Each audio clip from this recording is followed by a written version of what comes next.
फैसला बाद चिल्ड्रन अस्पताल से अगवा बच्ची 24 घंटों में बाजियाब, मुलजमा गिरफ्तार।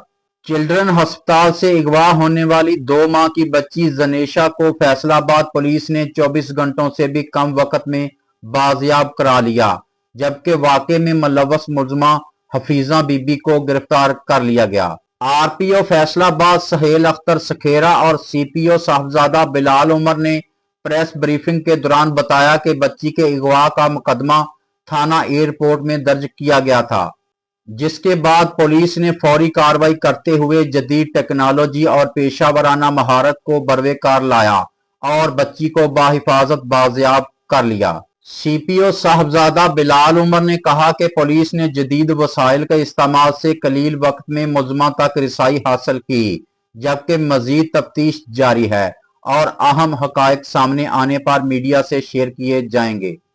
आरपीओ सुहेल अख्तर सखेरा ने सीपीओ बिलाल उमर और इनकी टीम को शानदार कारकर्दगी पर मुबारकबाद देते हुए कहा कि पुलिस ने बेहतरीन पेशा वराना महारत का मुजाहरा किया है। सीपीओ ने पुलिस टीम की हौसला अफजाई के लिए 5 लाख रुपए इनाम का ऐलान भी किया। बाजियाब होने वाली नन्ही जनेशा को वालिदैन के सुपुर्द कर दिया गया है, जबकि गिरफ्तार मुलजमा पुलिस की हिरासत में है और इससे मजीद तफ्तीश जारी है।